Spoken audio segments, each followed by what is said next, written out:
Muito bem, muito boa noite para você que está chegando agora aqui no PeleFC.com. Estamos ao vivo com mais um PeleFC Entrevista neste domingo, 21 horas em ponto. Para você que está nos acompanhando, a partir de agora, o PeleFC entra no ar. Todo domingo a gente tem uma entrevista ao vivo, uma entrevista especial aqui para você. E é claro que a gente aborda os assuntos relacionados ao nosso futebol gaúcho do interior do estado. Você pode participar através das plataformas digitais, aí nos comentários da nossa live aqui pelo Facebook. E hoje nós vamos falar de um tema muito importante, que é gestão esportiva. Por isso que nós estamos já em contato na nossa tela dividida com o Clayton Fernandes, ele que é especialista em gestão esportiva, que é CEO de futebol também, tem um currículo muito valioso na nossa área.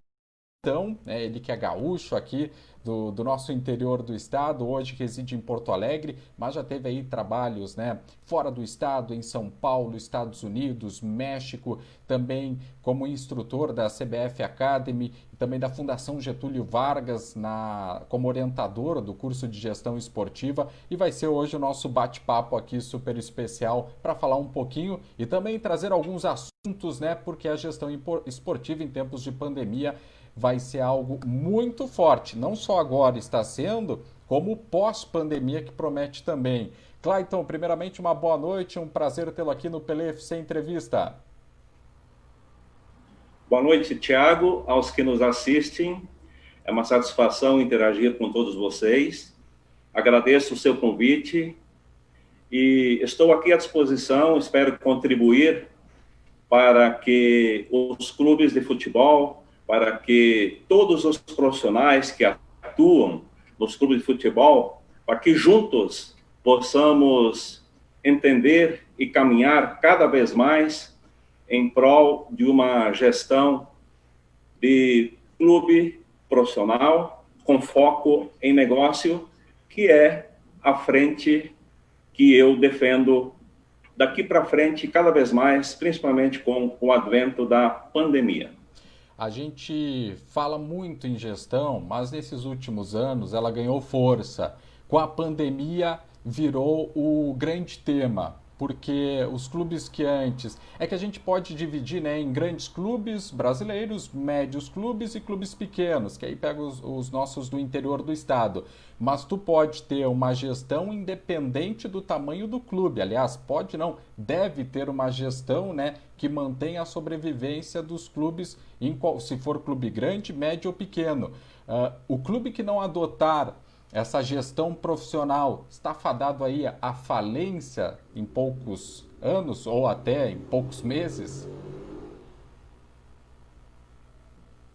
Independentemente, Thiago, de porte e de nível de atuação, de competição que o clube participa, seja somente a nível estadual, jogando no campeonato de segunda divisão, divisão de acesso, ou na elite estadual, ou até dentro de uma competição a nível nacional, seja a Série D, C, B ou A, o clube ele necessita ter uma gestão, e o modelo que eu defendo é um modelo de gestão profissional com foco em negócio. O que acontece?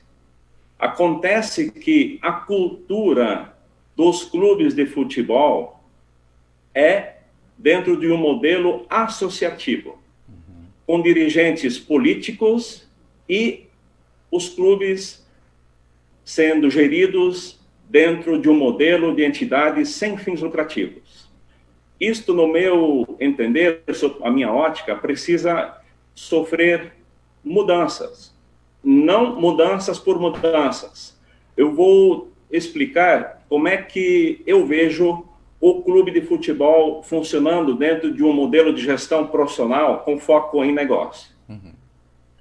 Independentemente de tamanho, o clube ele deve ser constituído, e é isso que eu vou passar agora a colocar e defendo, a partir de um organograma estatutário, que compreende a Assembleia Geral, isso depende muito do porte, Tiago, e a quem nos assiste, do porte do clube.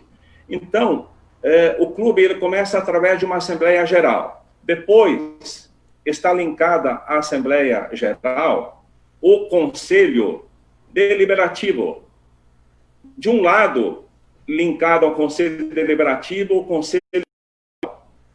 E abaixo do Conselho Deliberativo, o Conselho de Administração, em outros clubes chamado como Conselho de Gestão, que é constituído pela diretoria, pelo presidente e pelos vice-presidentes.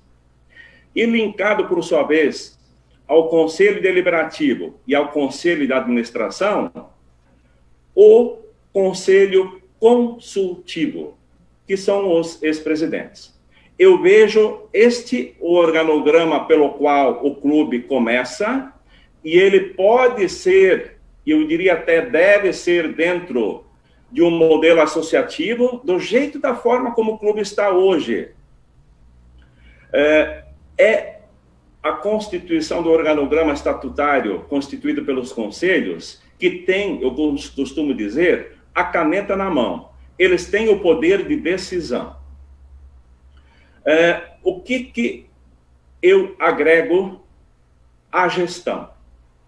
Abaixo do Conselho de Administração, contratar um profissional de mercado com expertise de negócios, com expertise e conhecimento de ferramentas de governança corporativa, que vai fazer a conexão entre os conselhos para com toda a estrutura, que aí eu passo a chamar de um segundo organograma, de organograma executivo operacional. Sim. E quem faz esse link, essa conexão entre organograma executivo operacional para com o conselho, os conselhos, de uma maneira geral, que formam o organograma estatutário, é a figura de um profissional com expertise de mercado chamado CEO. CEO.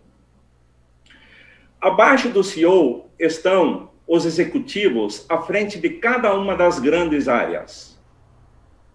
O jurídico, o administrativo e planejamento, o marketing, a controladoria, finanças, todas estas grandes áreas à frente com um executivo e dependendo do porte do clube, podem ser juntadas 2, 3 grandes dessas áreas em torno de um único executivo, ou 2, mas todos têm que trabalhar em prol do core business, ou seja, da atividade principal de um clube de futebol, que é o quê? É a grande área chamada futebol. Então, todas estas grandes áreas, lideradas por um CEO, têm que ser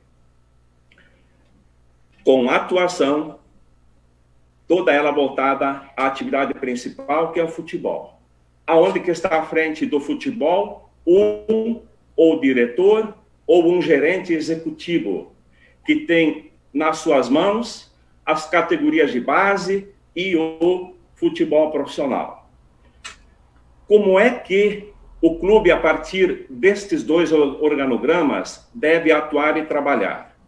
No primeiro momento, deve realizar um diagnóstico, sendo que esse diagnóstico ele vai trazer à tona, vai trazer hoje a realidade do clube do passado até o presente momento. O presente momento, o dia a dia, o que o clube tem de receitas já garantidas e de despesas por sua vez constituídas. É a segunda parte.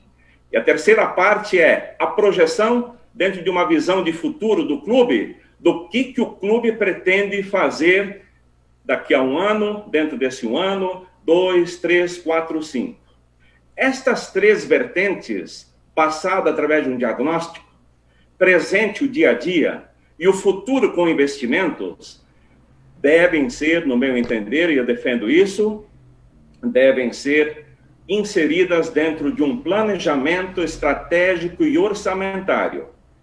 De um lado, descrever todas as ações do clube, definir metas, métricas, objetivos a curto, médio e longo prazos e, ao mesmo tempo, quantificar. Quanto custa isso?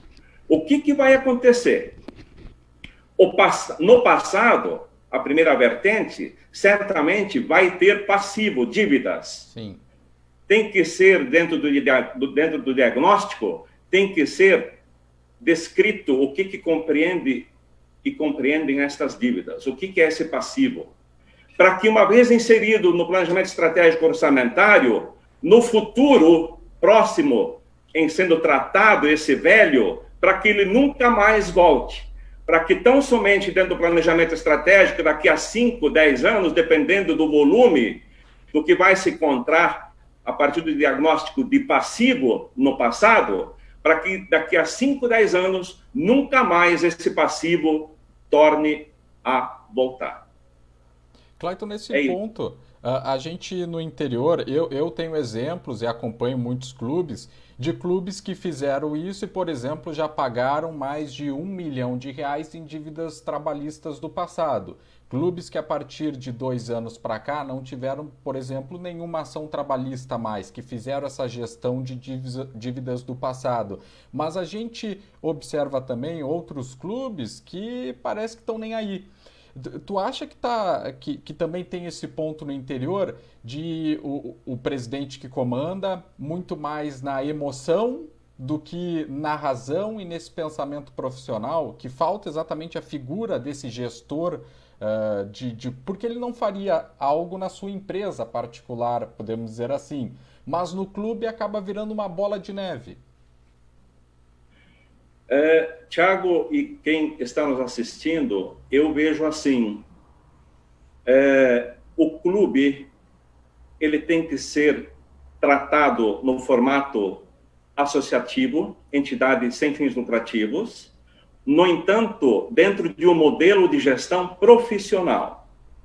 Esse seu exemplo que você trouxe de ações trabalhistas, isso passa necessariamente por uma grande área que eu mencionei há pouco, e aonde que tem um profissional à frente, seja ele internalizado ou terceirizado, mas sempre o trabalho sendo acompanhado pelo CEO, que é um executivo que toca o dia a dia a gestão do clube. Isso necessariamente tem que passar essa parte de contrato, seja com jogadores, com comissão técnica, com parceiros de negócio, fornecedores, com marcas, com patrocinadores. Estes contratos, eles têm que ser muito bem amarrados dentro de uma ética de ambas as partes, para que no futuro o clube, até possivelmente com outra diretoria à frente do clube, para que o clube não sofra esse tipo de passivo trabalhista, no exemplo seu, ou qualquer outro passivo proveniente de ação. O que acontece, Thiago, e para quem nos assiste? Dentro dos clubes de futebol, existem abnegados, pessoas, proprietários de negócio próprio na cidade, na região, que estão dentro da diretoria, nos conselhos deliberativo, fiscal. Só que, por isso que eu separo organograma estatutário, onde que estes abnegados e profissionais estão inseridos, eles são não remunerados. Eles fazem sua contribuição, sua doação de tempo, de forma gratuita. No entanto, por isso que eu defendo o organograma executivo a partir de um CEO, onde que o planejamento estratégico orçamentário é desenvolvido, o CEO com quem está na linha executiva e operacional, em todas as áreas, e é levado à apreciação e homologação, aprovação do Conselho Deliberativo, primeiro de administração, Conselho Consultivo, e a partir disto, com profissionais estatutários que estão à frente do clube, foram eleitos para isso. Eles, sim, como dirigentes políticos, continuam fazendo a parte institucional e política do clube, no entanto, com uma gestão profissional, com executivos que ficam desenvolvendo e executando no dia a dia o planejamento estratégico orçamentário. Vou mais além, Tiago, e para quem nos assiste, dentro da minha defesa desse modelo de gestão profissional com foco em negócio. O futebol ele tem que ser tratado como entretenimento no sentido de foco de negócio. Eu defendo a estrutura espanhola do Barcelona, que eu tive, graças a Deus, a felicidade de, na era do Ferran Soriano como CEO, hoje CEO do Manchester City, eu vi o trabalho que foi feito e depois o Ferran Soriano, CEO do século XX, dentro do modelo esportivo, também assessorou o Flamengo em 2013 com o presidente Eduardo de Mello, durante 2 gestões, por isso que o Flamengo está aí, preparado para ser, já é o maior do Brasil, para ser talvez o maior, um dos top 5 do mundo. Eu defendo a implementação, independentemente de porte do clube, de uma gestão modelo a partir de cima associativo, não precisa mudar nada, mas com modelo de gestão profissional. Entretenimento, sim, no sentido de gerar empregos. Hoje, o Brasil tem 655 clubes profissionais, 23 mil atletas profissionais, tem algo ao redor de 370 mil empregos diretos e indiretos, mas poderia gerar 2 milhões de empregos diretos e indiretos se tivesse uma gestão dentro do modelo que eu prego aqui, profissional. Por quê? Poderiam os clubes ter melhores resultados. Dentro de uma política do modelo de gestão profissional, com foco em negócios, os patrocinadores despertam para esse clube. E não só despertam, como querem ser cogestores. E eu defendo que o patrocinador seja cogestor do clube, porque ele está colocando o dinheiro lá dentro. Que ele seja cogestor. Nunca esquecendo que, quando você fala em futebol e entretenimento, tem que gerar emprego, direto e indireto. O futebol hoje participa de 0,8% do faturamento do PIB nacional, algo ao redor de 53 bilhões são injetados todo ano na economia. Então, é algo muito sério. O que diferencia um clube de futebol de uma empresa? Nada. Nada. Então, o clube de futebol, que é, eu diria assim, uma atividade muito para o lado do emocional, não podemos esquecer de trabalhar o futebol, dentro dele a emoção, mas do outro lado, eu agora estou aqui defendendo que tem que aliar a razão, que é uma gestão profissional. E, aliás, nesse ponto, né, da questão do patrocínio, hoje está muito mais difícil de tu conseguir um patrocínio em função do momento que a gente está vivendo. E esse ponto de cogestão junto com o patrocinador, é bom lembrar que é diferente de interferir na gestão, né? São pontos diferentes e distintos, porque uma coisa é tu ir lá, pegar o dinheiro do patrocinador, virar as costas e nunca mais dar uma satisfação para ele. Isso também gera um problema. Perfeita a sua colocação, Thiago. Quem é que injeta dinheiro no clube? Patrocinador, como você mencionou, ele tem direito, dentro de uma gestão de transparência, com aplicação de ferramentas de governança corporativa, saber o que está sendo feito com os recursos, os aportes que ele implementa e coloca no clube periodicamente, anualmente, ou seja, de tempos em tempos. O sócio-torcedor. O sócio-torcedor é a principal figura, eu costumo chamar de, é o ator principal do clube. é ele que paga a mensalidade. No Rio Grande do Sul, ele paga a mensalidade para assistir 3, 4 meses de futebol ao ano, às vezes menos que isso. O que as áreas de marketing do clube fazem dentro de um ganha-ganha, troca-troca, esse torcedor que paga 12 mensalidades, o que ele tem de troca do clube nos 12 meses? O patrocinador investe com aportes, cotas mensais durante 12 meses no ano, para 3 meses, 4 de futebol. Tem que ser revisto, tem que ser revisto. As cotas de televisão estão cada vez mais minimizadas. A partir do ano que vem, por exemplo, a TV Globo, todos nós sabemos, não vai mais transmitir campeonatos estaduais. Será que os clubes, como o Atlético Paranaense fez hoje, eu tive a oportunidade de conhecer toda a estrutura do Caju e do CAP, no início do mês de setembro, agora passado, a convite do presidente Petralha, passei lá 2 dias, e vi eles lá implementarem uma ação que hoje foi concretizada, através da criação de uma TV própria, com assinatura no formato streaming, que nem o Netflix.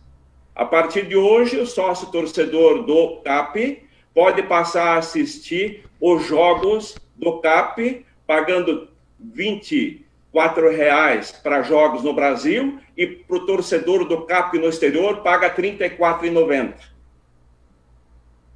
Então, os clubes, eles podem criar uma TV própria, com assinatura de streaming. A Federação Gaúcha pode criar uma TV própria e inserir lá, dentro de uma grande parceria, os 12 clubes da elite, os 16 da divisão de acesso e os 15 da segunda divisão, dentro de uma grande parceria, a federação criando uma TV própria, mas jogando lá dentro todos os clubes filiados à federação, e a partir disso, disponibilizar ou conjuntamente encontrar uma solução para que, quando o clube for jogar, os jogos sejam, ao menos, filmados e depois disponibilizados dentro dessa TV.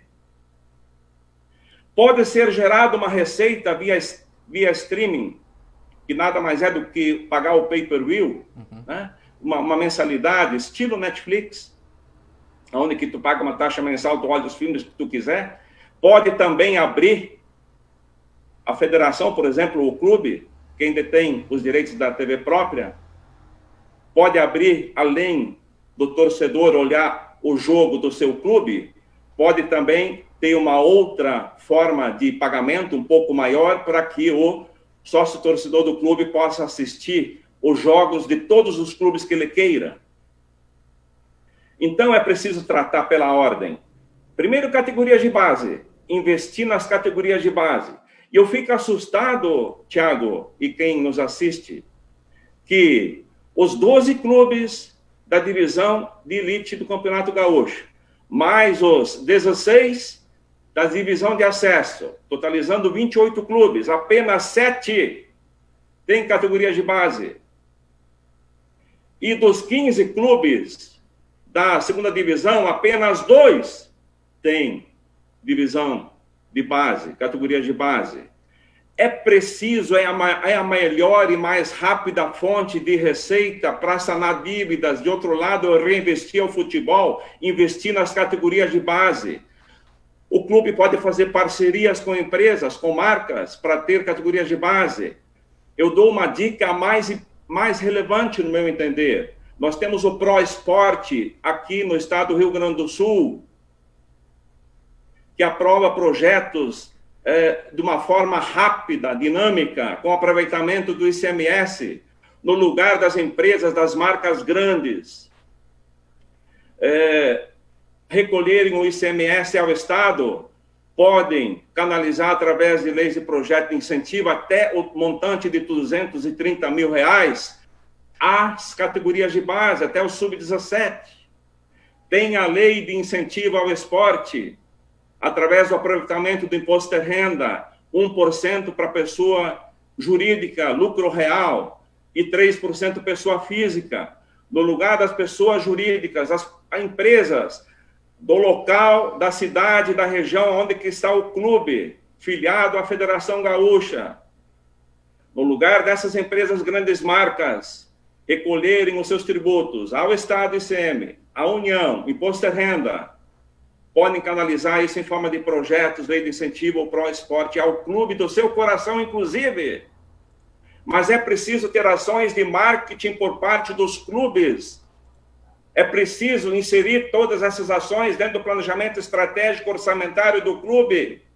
Então, geração de receitas em época de pandemia como agora, é difícil? É. Mas a pergunta que eu faço, Thiago, e que eu deixo no ar é: estamos desde março em meio a uma pandemia que não sabemos como vai terminar e quando vai terminar. O que durante esse período de 7 meses, os 43 clubes filiados à Federação Gaúcha de Futebol, incluindo a Federação Gaúcha de Futebol, parceira, junto aos clubes, o que este universo fez de ações, de estruturação interna do clube, da federação, de conversas, de planejamento estratégico orçamentário para 2020, agora os 2 meses e meio que faltam, os 2 meses aí até o final do ano, e principalmente para 2021, 2022, 2024. É a pergunta que eu deixo no ar. Outro ponto também, Clayton, que a gente pode pensar em gestão, né? Mas gestão em clube pequeno é mais difícil porque não se tem dinheiro, mas a gente pode pegar um case, um caso aí do próprio Avenida, que você vivenciou. A Avenida saiu lá de uma divisão de acessos, chegou ao Gauchão, do Gauchão foi para uma Série D, depois ganhou a Copinha, foi para uma Copa do Brasil, chegou à segunda fase, jogou contra o Corinthians. Conta um pouquinho aí sobre que é um caminho viável, sim. Em 2018, eu fui convidado pelo então e até hoje presidente abnegado há vários anos à frente do Esporte Clube Avenida, há mais de 10 anos à frente do Esporte Clube Avenida, o Jair Aik. Fui convidado por ele para ser o primeiro CEO do clube.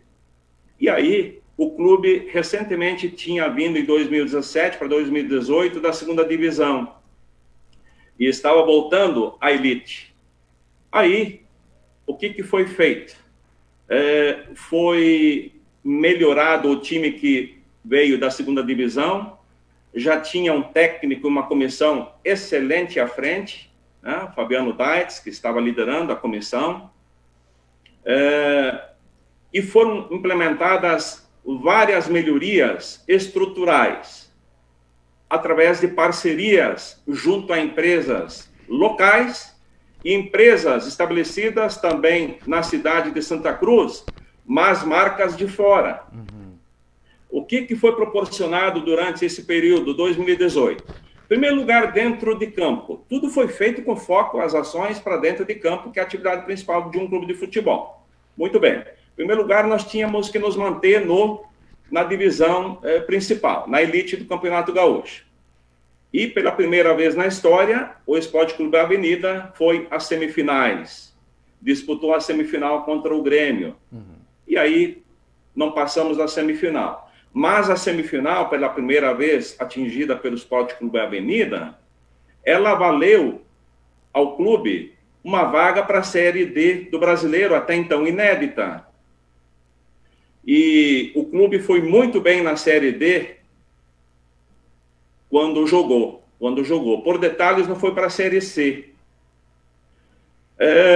Disputou a Copinha da Federação Gaúcha de Futebol, a Copa Vianney Carlet, que sob o comando do Fabiano, o clube ficou campeão invicto, o que valeu uma vaga para a Copa do Brasil.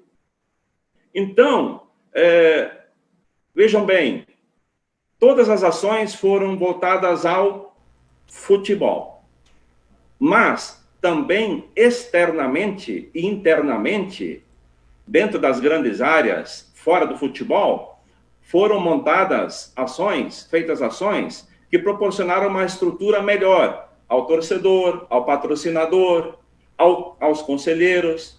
Quando eu cheguei, uma das coisas que eu sugeri à diretoria, e foi prontamente aceita pelo presidente, foi mensalmente nós prestarmos conta, através de uma reunião jantar, mensalmente, uma prestação de contas aos conselheiros.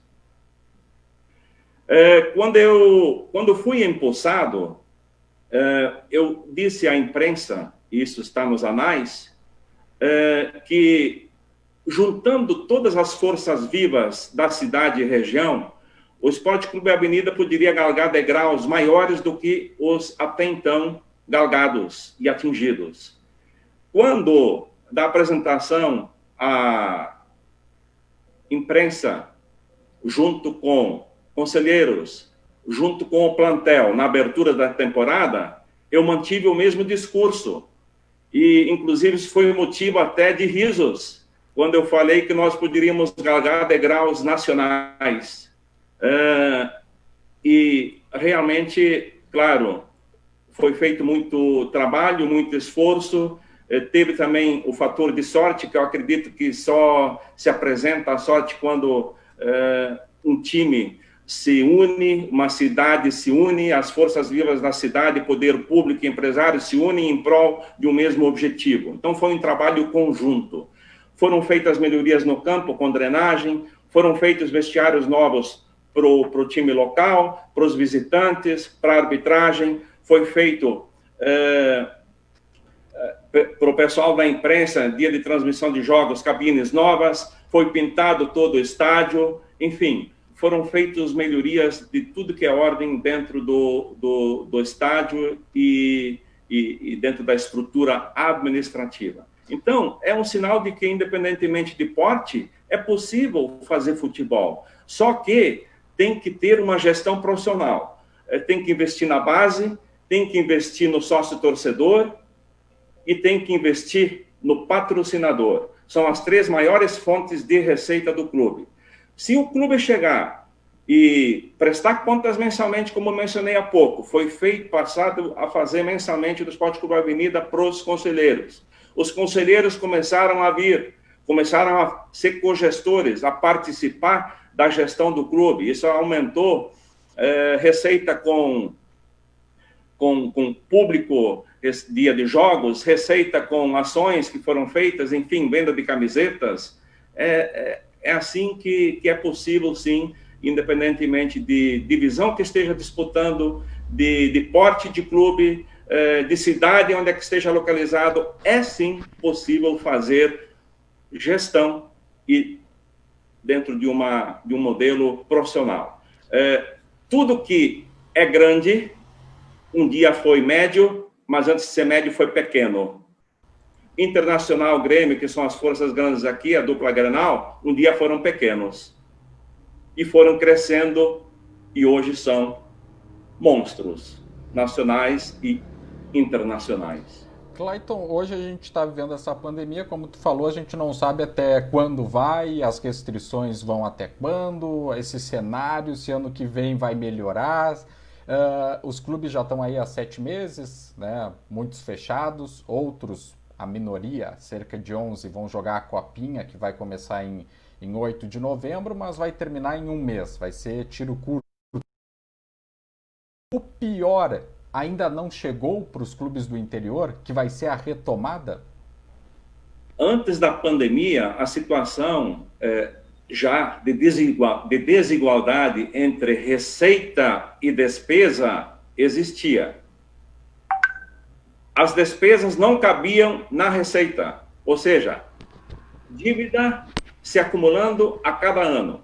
Com o advento da pandemia, esta situação piorou, porque, em média, no futebol brasileiro, os clubes, na média, desde o começo da pandemia, vão ter até final de 2020 agora, vão fechar seu caixa com 25% das receitas a menor.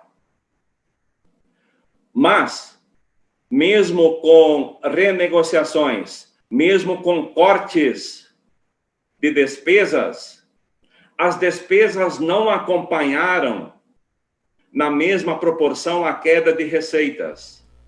Então, a partir disso, o que eu posso, assim, dentro do meu ponto de vista, e o que eu faço como leitura, Thiago, e para quem nos assiste, é de que o pior está por vir a partir de 2021. O cenário é amplamente delicado. Por quê? Vamos pegar nosso exemplo aqui no Rio Grande do Sul. Dentro do que nós temos hoje de situação atual, é possível que os clubes, na sua maioria, fiquem um ano sem atividade. Nós temos 43 clubes aí, 12 na divisão principal, 16 na divisão de acesso e 15 na segunda divisão, 43 clubes. Nós temos apenas 9 em atividade. 2 na A, 2 na B, 2 na C e 3 na Série D do Campeonato Brasileiro. Ou seja, 21% dos clubes estão jogando. 79% não está jogando. Só que está tendo que, todo mês, vem a conta para ser paga. Toda conta, todo mês tem que ser paga. Então, o que eu vejo? É preciso, primeiramente, os clubes se estruturarem. Como que está o atual estágio do clube? Cada clube tem que fazer um diagnóstico disso. A partir disso, visualizar o futuro. Criar 2, 3 cenários. Se continuar como está, aonde que nós vamos parar em final de 2021? No segundo cenário, se melhorar a situação, como é que nós vamos terminar em 2021? Mas se nós tivermos ações práticas concretas, através de marketing, ações conjuntas, com o conselho, com o patrocinador, com forças vivas do município, poder público, executivo, legislativo, judiciário, empresários, associações vivas, aonde que nós podemos chegar? Eu vou mais além. Deve haver uma parceria cada vez maior entre clubes, os 43, com federação, um caminho de 2 vias. Clubes, federação, federação, clubes. A federação acabou de passar R$50 mil para os clubes arcarem com suas despesas, não de passivo antigo, com as atuais despesas. Sim. Eu sou contra da federação dar dinheiro para essas situações. Por quê? Isto é ser conivente com a eventual falta de gestão do clube. Eu sou a favor que a federação deu R$50 mil para cada um dos clubes que tenha categorias de base. Nós temos que investir nas categorias de base. Qual foi o último jogador vendido por um clube do interior para a dupla Grenal? Faz muito tempo. Faz muito tempo. Agora, me parece que os fatores estão invertidos. Dentro das 4 linhas, existe profissionalismo. Comissão técnica, jogadores, plantel, são profissionais de mercado. A maioria parada. E estão se mexendo para ver se a federação, os clubes, vão ter ações para que possam voltar a trabalhar. Só que o que os clubes estão fazendo, por sua vez, de ações, como mencionei há pouco, ações práticas de gestão? Vou dar uma sugestão. Eu vejo que a divisão principal poderia ser jogada por um sub-20. A categoria principal, o estadual, o gauchão, por sub-20. Pela dupla Grenal, a dupla Grenal só entrando na semifinal em diante. Poderia ser jogado no lugar de 12 por 16 clubes. Divisão de acesso, 16 clubes, poderia ser jogado pelos mesmos 16. Sobe 4, desce 4, da maior competitividade. Olha o que acontece no Nordeste. 9 estados se uniram e criaram a Copa Nordeste, com 20 clubes, que é altamente rentável, mais que o brasileiro. Por que não criar a Copa Sul? Entre clubes do Rio Grande do Sul, Santa Catarina e Paraná, com as 3 federações, juntando, unindo forças. Divisão principal campeonato, divisão de acesso campeonato, segunda divisão campeonato, continua com a Copa Federação Gaúcha, cria uma Copa Sul, como a Copa Nordeste. O Estatuto do Torcedor prevê que o clube jogue 10 meses ao ano, tem atividade de 10 meses. Eu diria, poderia ser 11, um mês de férias, e todos os jogadores jogando, comissão técnica trabalhando, 12 meses no ano. Eu vejo assim, Thiago, para quem nos assiste, que nós estamos perdendo 3 gerações de futebol. Por quê?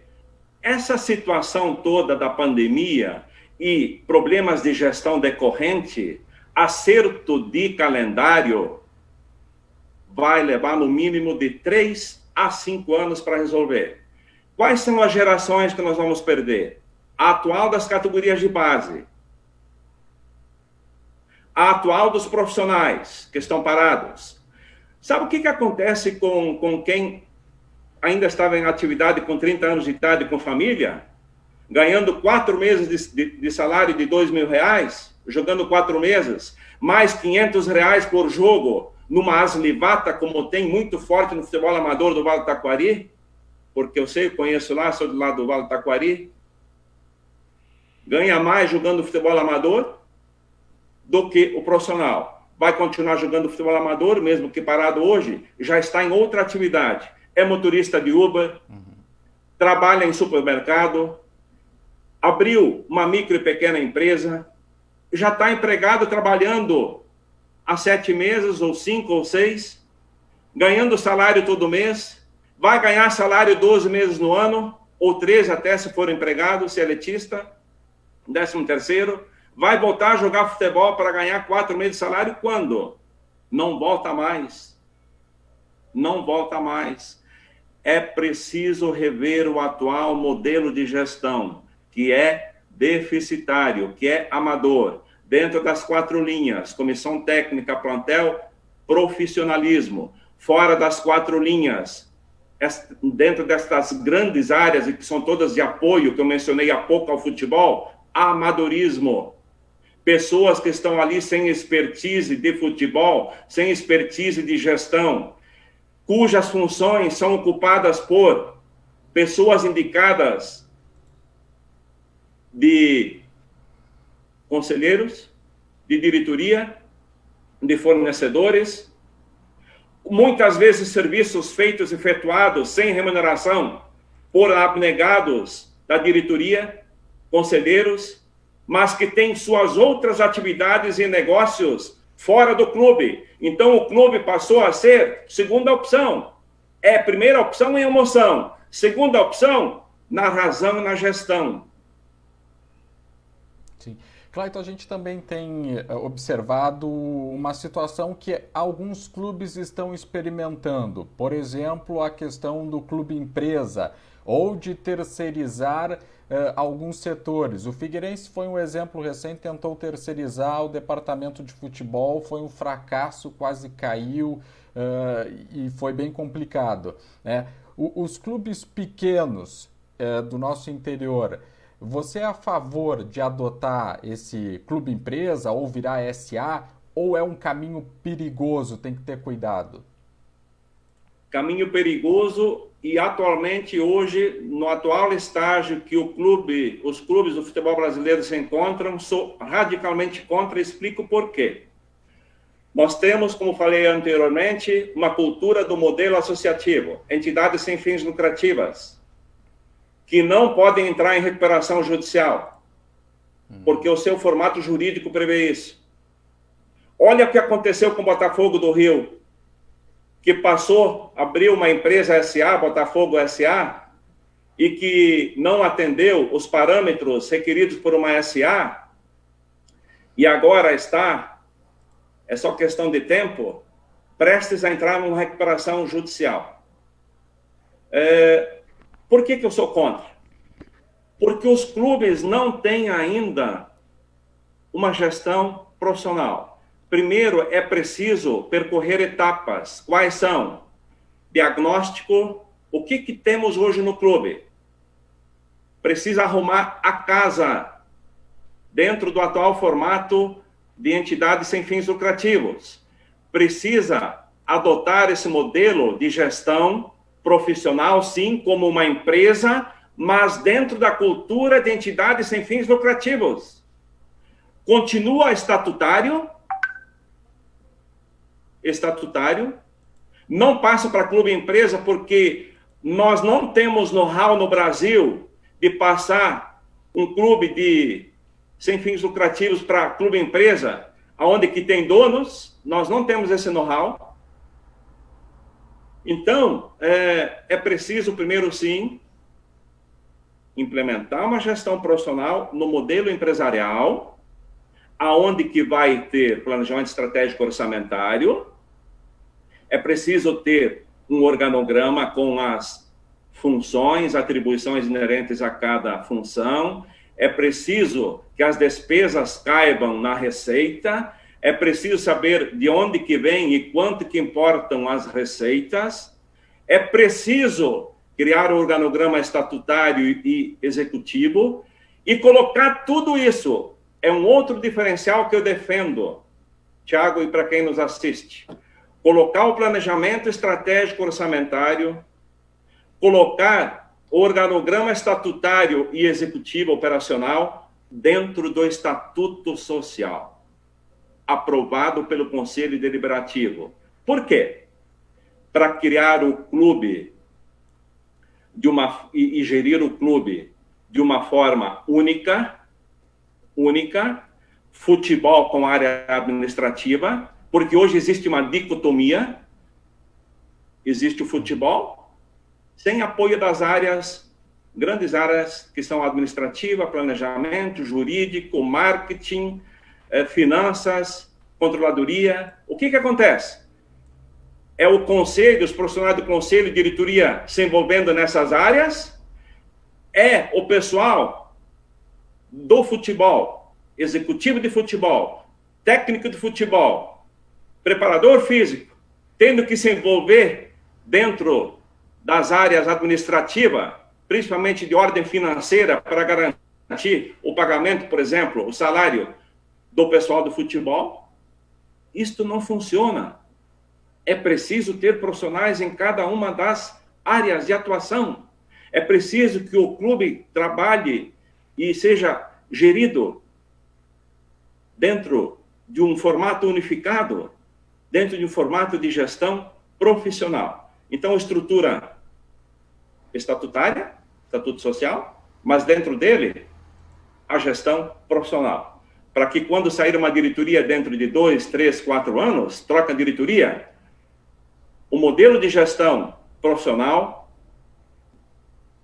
planejamento estratégico orçamentário, organograma estatutário e executivo, ninguém mais pode mexer. Está dentro do estatuto. Troque diretoria, venha outra diretoria, mesmo que seja opositora àquela que saiu. O CEO, o corpo diretivo, o pessoal do futebol, a base da gestão fica.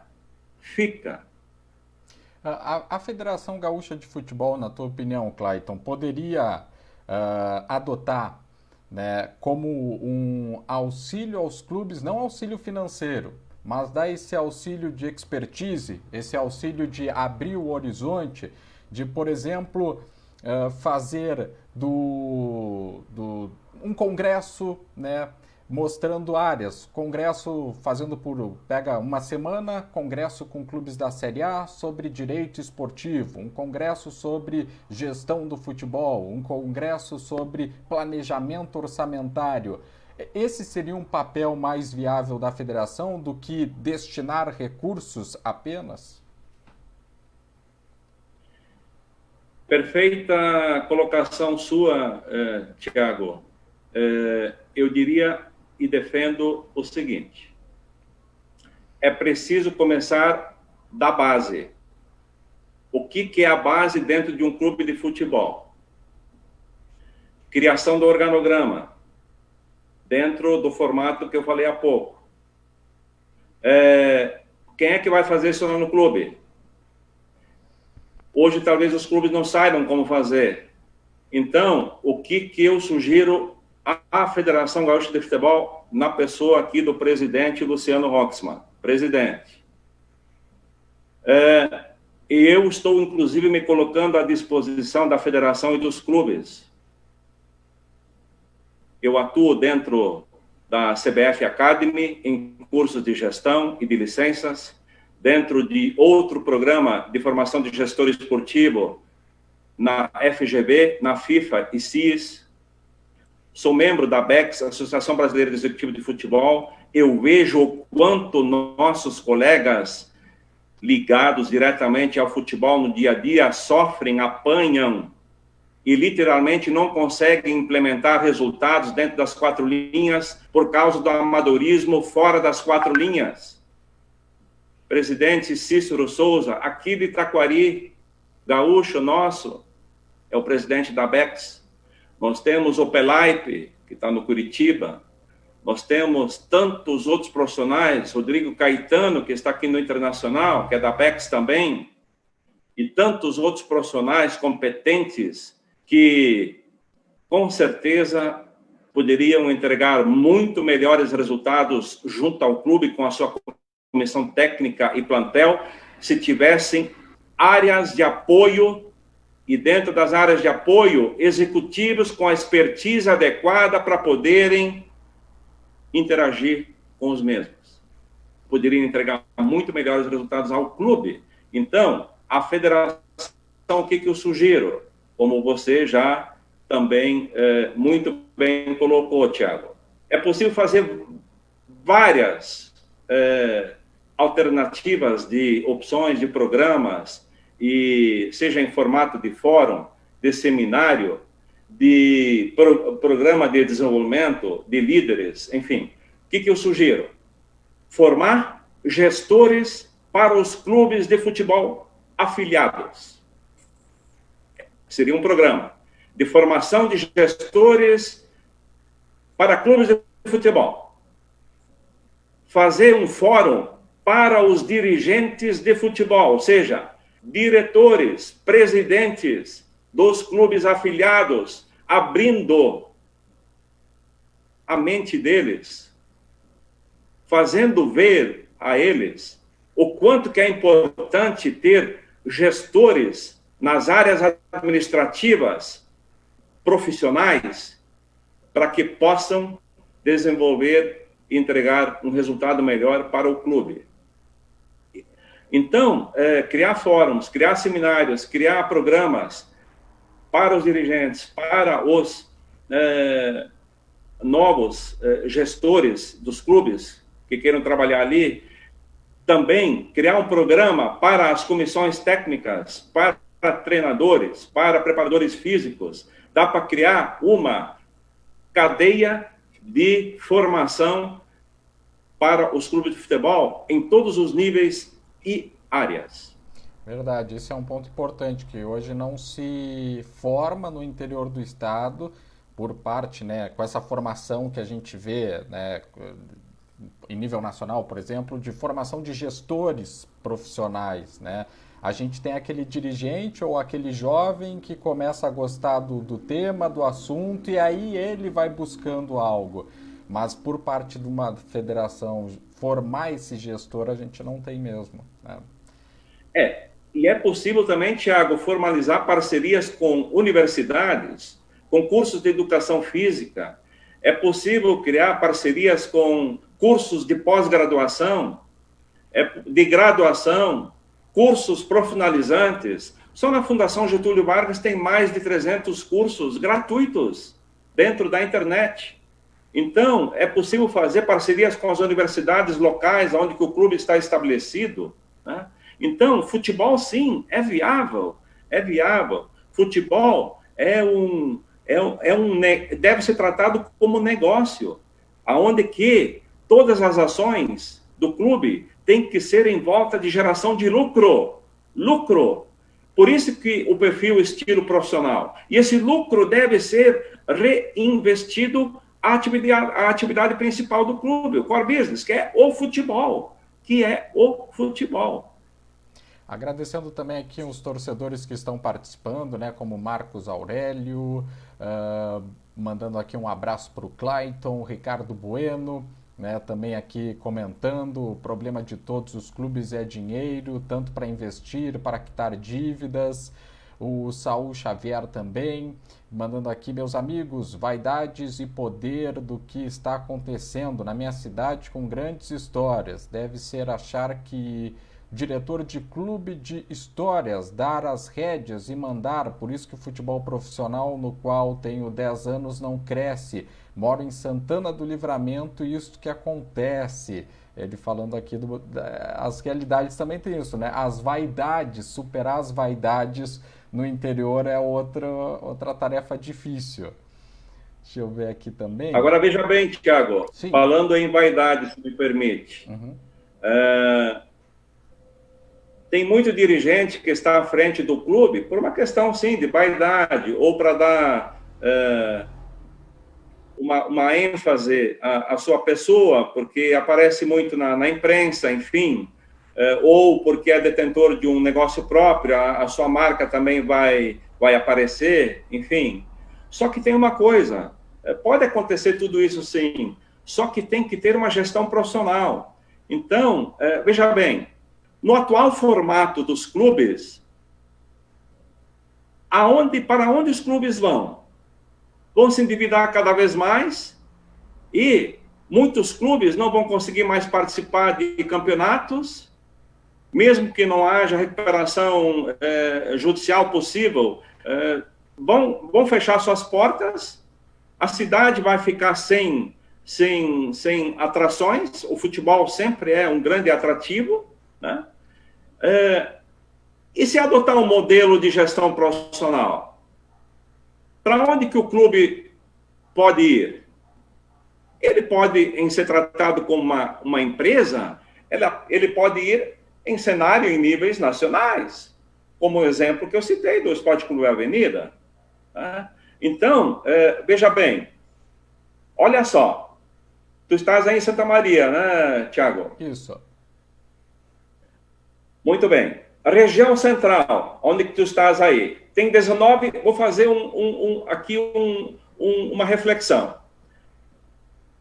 A região central, onde está inserido Santa Maria, tem 19 municípios, certo? 430 mil habitantes. Eu fiz esse estudo quando eu estava na Avenida e atualizei esse estudo hoje, de manhã, para o programa hoje à noite. 19 cidades, 430 mil habitantes. Vale do Rio Pardo, que está do lado da região central.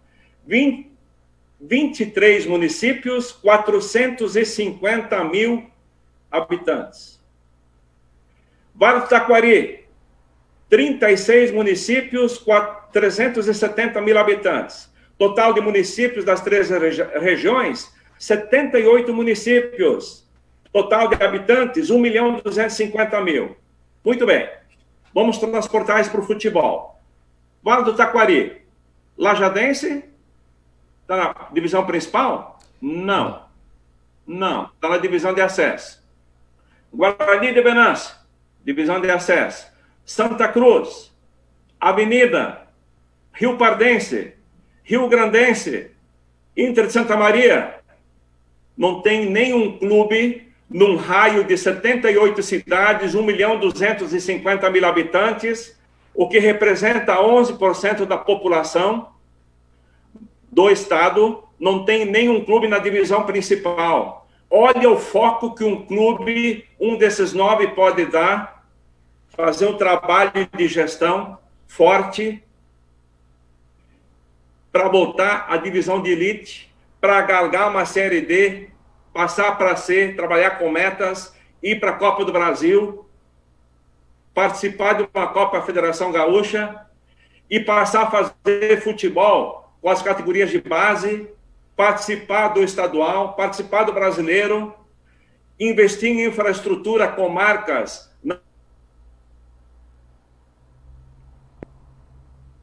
E aí, a partir disso, passar a trabalhar o futebol no clube durante 11 meses, como sugeri há pouco, é perfeitamente viável. A maioria dos clubes hoje, Thiago, e para quem nos assiste, sequer tem a localização do seu sócio-torcedor. Não conhece o perfil do seu sócio-torcedor. Nem na cidade sede, nem na região, nem no estado, nem no país, nem no exterior. Olha a dica que eu estou dando aqui para a área de marketing. Tu perguntou antes que áreas poderiam ser terceirizadas. A área de marketing pode ser terceirizada. A área de leis de incentivo ao esporte, o ProEsporte, lei de incentivo ao esporte federal, pode ser terceirizado. Tem empresas que fazem esses projetos, que buscam recursos de ICMS, imposto de renda, na região, no estado, no país, né? Pode ser terceirizado também a parte contábil, a parte fiscal, a parte de RH. Por que o clube também não tem o modelo de jogo definido? Não tem definido para o futebol que categorias de base jogar? Dentro das categorias de base, o que eu defendo? Já desde lá de baixo. Que categorias de base jogar? Qual é o modelo de jogo que o clube vai adotar? Desde categorias de base, chegando até o profissional.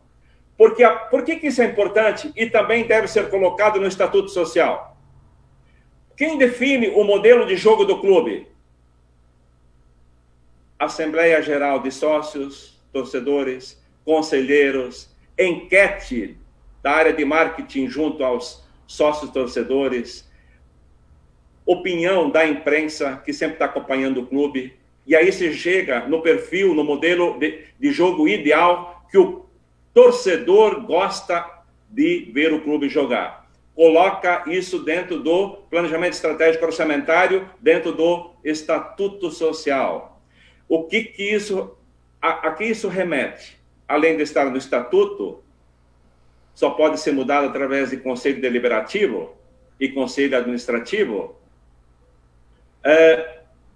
Isto remete a dizer que a contratação de comissão técnica, toda ela, treinador, preparador físico, fisioterapeuta, todo preparador de goleiros, tudo será dentro do modelo de jogo do clube, desde categorias de base até profissional.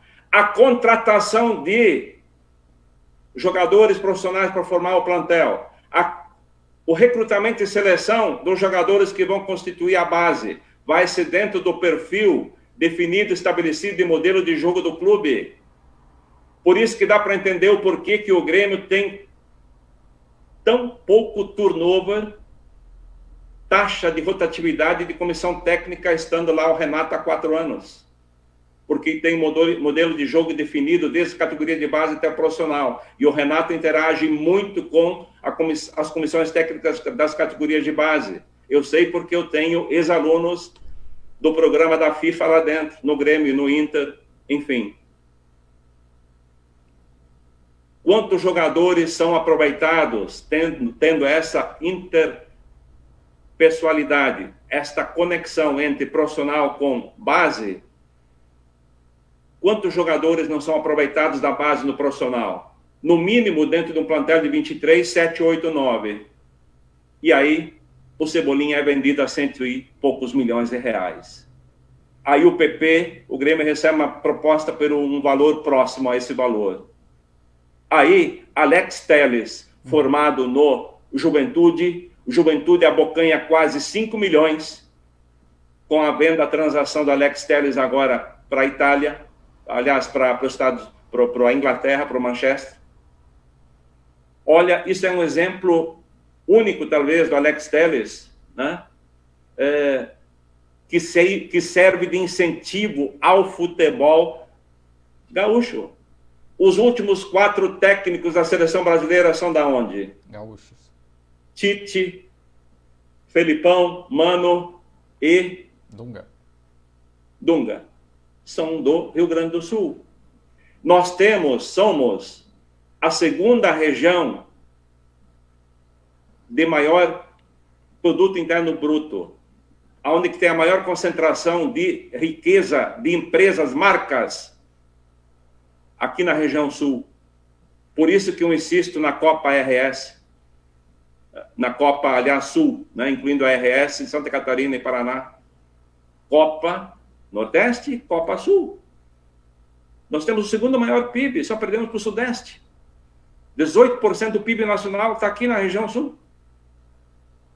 Então, o futebol é viável.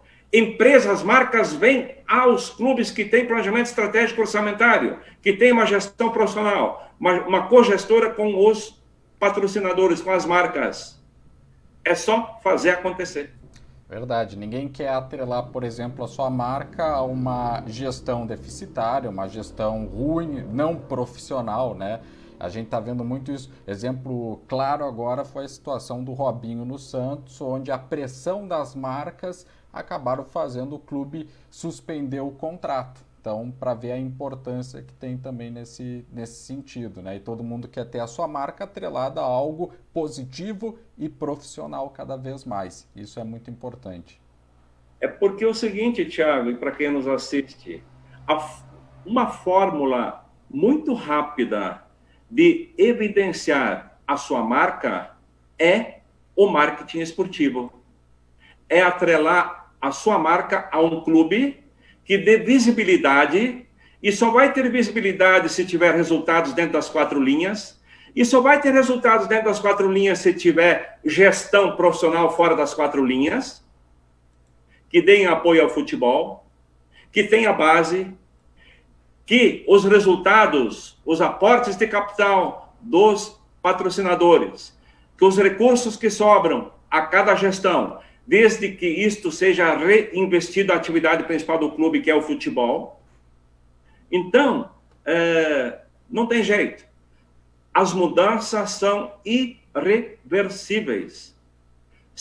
Separar, aquele ditado, o bicho come, se correr o bicho pega. Então, os clubes estão encurralados. Antes da pandemia, situação delicada, difícil. Despesas não cabiam nas receitas. Durante a pandemia agora, piorou a situação. Pós-pandemia 2021 em diante, no mínimo, Thiago, 3 a 4 anos para repor a casa, o clube nos trilhos, sendo que o que perdeu durante esse período não recupera. Verdade. É uma situação que os clubes já eram para estar trabalhando nesse sentido, desde o momento em que foram atingidos pela pandemia. Muitos apenas passaram o cadeado e fecharam as portas, mas lá à frente vai cobrar, né? O futebol cobra. Aí a analogia que eu faço, Thiago, uma empresa que fecha suas portas durante 7, 8, 9, 10 meses, vai reabrir de novo? Não. Não reabre. O clube de futebol que faz isso vai ter dificuldades para reabrir suas portas.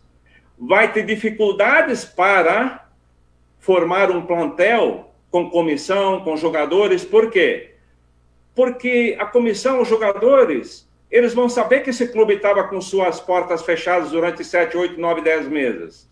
Não oferece credibilidade. Não vão saber se vão receber. Logo, é preferível ficar onde que está.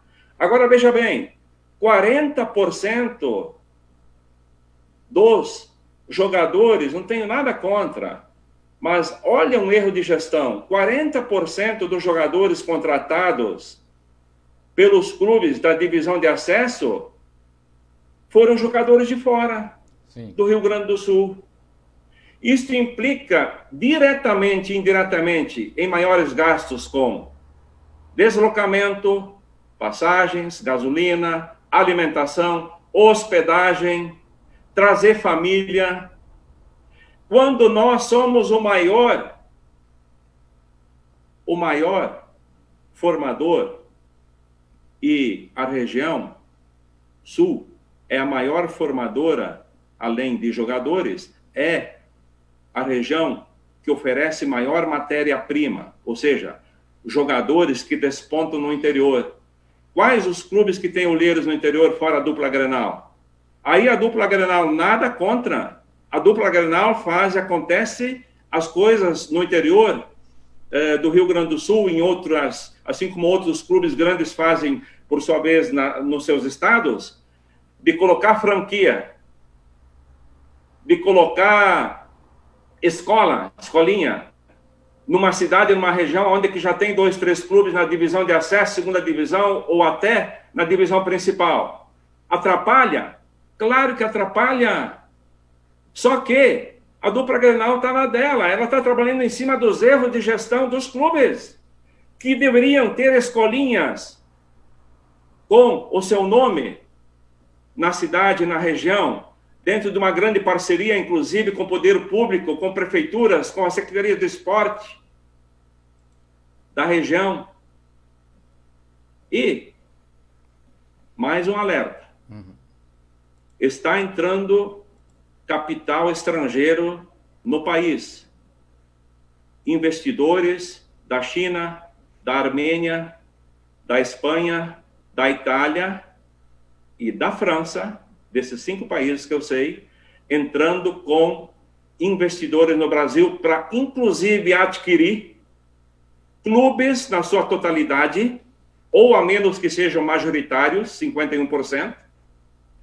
Estão procurando clubes que tenham gestão, modelo de gestão profissional que eu estou falando aqui e defendo, com foco em negócios. Estão procurando clubes que tenham o mínimo de gestão profissional e estrutura para formalizar parcerias. Eles entram com recursos e o clube entra com a mão de obra dentro de uma via dupla. Pegar um exemplo. O Esportivo de Bento tem uma estrutura, tá? Então, ele se habilita dentro de uma gestão profissional que tem para formalizar uma parceria com um grupo de investidores da China, de um clube que está na primeira divisão na China, que vem ao Brasil, ajuda a construir um CT com 3, 4 campos suplementares dentro de Bento, traz jovens das categorias de base lá da China para Bento Gonçalves, que vão treinar lá. O Brasil entra com comissão técnica, com a parte tática, com profissionais brasileiros, para preparar esses jogadores para virarem profissionais. O nome da escolinha vai levar o nome do clube chinês com o esportivo, e o esportivo, por sua vez, vai levar jogadores de base lá para a China, no clube, aonde que também vai ser lá formado uma escola com o nome do esportivo e o clube de lá. Vai ser uma troca de parceria. Os clubes têm essa oportunidade, os recursos estão aí vindo, os investidores, eu mesmo já fui consultado por 2 grupos de investidores, um da China, um da Armênia, para identificar clubes que queiram implementar um projeto de coparceria internacional. E os clubes lá fora, os investidores, entram com os recursos. E os brasileiros entram com o know-how, com a tecnologia que eles admiram demais, preparando estes atletas deles para voltarem lá para o seu país. Porque a China tem definido, inclusive, pelo próprio país, pelo presidente, de que dentro de, no máximo, 20 anos, irá a China querer ficar entre as 4 maiores seleções do mundo. Vai querer disputar uma semifinal. Excelentes informações nessa área, né? Então, para os clubes aí estarem sempre nesse processo de evolução. Agradecer também aos torcedores que participaram, profissionais do nosso futebol gaúcho, Leandro Strack, Jonas Reis, de Venâncio Aires, o Ricardo Bueno, pessoal comentando também, Joaquim aqui participando também, o pessoal, enquanto a gente ia conversando, eles também iam debatendo ideias, o Marco Antônio Coutinho, lá de Rio Grande, um abração, o Marcos Pitti, parabéns, ótima entrevista. Mas aqui também o Joaquim, excelente entrevista. Este é o caminho para salvar os clubes, gestão profissional. Infelizmente a gente não vai conseguir ler todos os recados, né? Senão a gente invadiria aí a noite, a madrugada, mas é um tema muito importante. E Clayton, eu queria te agradecer, né, por ter disponibilizado essa noite de domingo para falar sobre gestão, profissionais do futebol, tão importante, ainda mais agora pós-pandemia. A gente ainda não está na pós-pandemia, estamos na pandemia, mas ela vai vir, uma hora, pelo menos é o que a gente espera, né? Que chegue esse pós logo. Muito obrigado mesmo em falar com os torcedores profissionais do nosso futebol gaúcho do interior do estado. Obrigado mesmo de coração, sucesso e que a gente continue mantendo contato aí para informar cada vez mais essas novidades. E o clube que tiver interesse em procurar também o Clayton Fernandes, tem site, né? O pessoal pode acessar, que lá tem todos os caminhos, não é, Clayton?